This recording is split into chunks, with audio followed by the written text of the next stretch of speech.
안녕하십니까. 레지스탕스 전광입니다.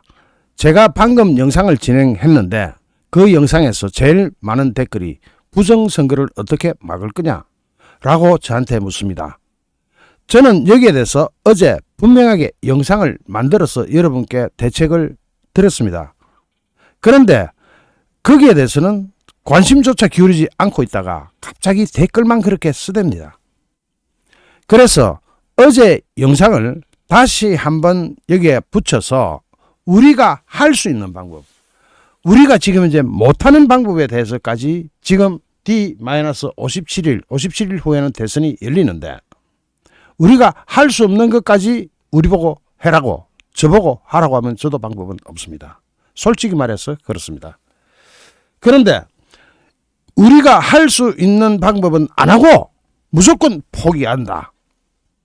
서버가 저쪽에 있는데 어떻게 되느냐?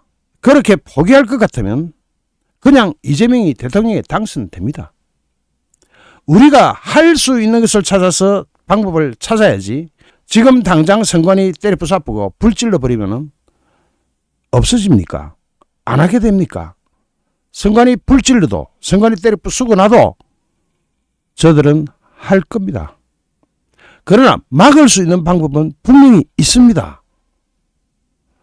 우리가 찾아서 해야지 그것을 포기하면 그냥 지는 겁니다. 왜 그런 길을 선택하려고 합니까? 어제 제가 여기에 대해서 분명하게 설명을 좀 드렸고 그것을 그냥 가져와서 재편집해가지고 여기에 붙입니다. 지금부터 시작하겠습니다.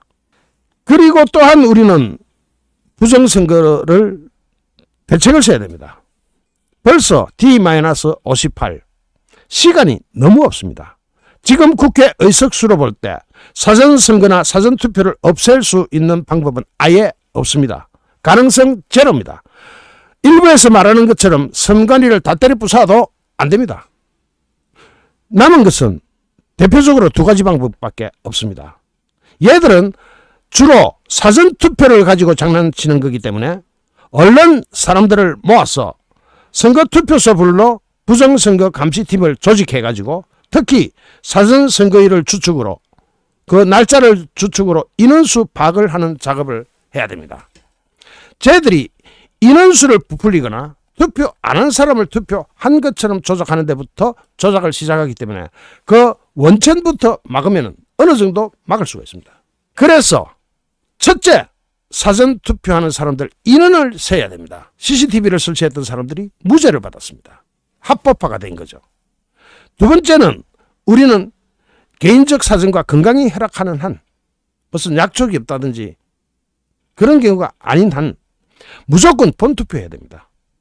만약 윤석열 대통령이 출마한다 해도 부정선거를 못 잡으면 아무 소용이 없습니다. 부정선거를 못하게 하는 게 최우선입니다. 지금 시간이 너무 없기 때문에 기존 조직인 부방대에 합류하는 것도 최선의 방법이 됩니다. 여기는 황교안 전 총리가 이끌고 있습니다. 부방대에서 애국 청년을 모집하고 있습니다. 두 번째, 현장 유튜버님들로 구성된 CCTV 감시 조직을 만들어야 합니다. 그래서 현장 유튜버가 아니다 하더라도 우리 손에는 무기가 들려 있습니다. 바로 이것이 무기입니다. 되도록 많은 사람이 선거 감시에 나서야 됩니다. 지금부터 총출동해야 됩니다. 윤석열 대통령이 나오시더라도 이거 없으면 안 됩니다. 각자 지역에서 하면 되니까 이번에 시위에 나설 정도의 인원만 있어도 충분히 가능합니다. 그리고 선관위 안 바뀌면 소용없다. 선거 있어도 소용없다. 선관위를 그냥 때려 부숴야 된다. 이런 말 하는 분들은 죄송하지만 분탕이거나 어리석은 생각입니다. 해보는 데까지 해봐야 됩니다. 증거는 모을수록 무시할 수가 없고 우리가 참여해서 감시하는 자체로 우리 자신이 증거가 됩니다. 증거가 되고 증인이 됩니다. 이건 반드시 아셔야 됩니다. 참여하는 분들이 많으면 많을수록 우리가 자신이 바로 증거가 됩니다. 절대로 현실감을 놓지 말고 우리가 할 수 있는 걸 해야 됩니다. 할 수 없는 거 가지고 뜬구름 잡는 소리는 이제 그만. 참고로 현재 부방대에는 어르신 비율이 압도적으로 높습니다. 그래서 젊은 사람이 많이 참여해야 합니다. 이걸 위해서 제가 할 수 있는 일을 반드시 찾아내서 하겠습니다. 그 방법은 곧 발표하겠습니다.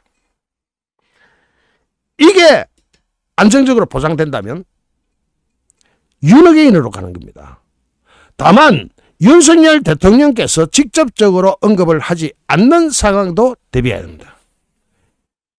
윤핵인은 하나의 운동이고 무브먼트고 저항 정신이기 때문에, 행동 방법이기 때문에 그 자체로 엄청난 효력을 발휘합니다. 그러나 경선은 그대로 또 진행돼야 합니다. 그래서 저는 제일 먼저 영순위로 윤석열 재등판을 가능한가 하는 게 어제 아침에 올렸습니다. 이 화두를 던지면서 저는 가능하다고 결론을 냈습니다. 그리고 경선판에서 윤석열 대통령께서 지명을 하지 않는 한, 지명하면 그분을 지지해버리면 아주 간단합니다. 지명하지 않을 때는 어쩔 겁니까? 경선을 거쳐야 합니다. 그래서 저는 제일 먼저 김문수 장관을 띄웠습니다. 전부 다 띄운다. 후보로 떠오르는 사람은 다 띄워준다. 제가 김문수 장관부터 띄웠습니다. 김문수 장관은 2번이나 띄웠습니다. 그리고 나경원을 띄웠습니다. 오늘 아침에는 홍준표를 띄웠습니다. 이제는 경북도지사 이철우 지사가 장미 대선에 나간다는, 즉 애국가 아이돌이었죠. 출마 쪽에 무게를 두고 고민 중이라는 소식을 전합니다. 잠시 후 또 다른 주제로 여러분을 찾아뵙겠습니다. 시청해 주신 여러분께 진심으로 감사드립니다. 여러분 고맙습니다.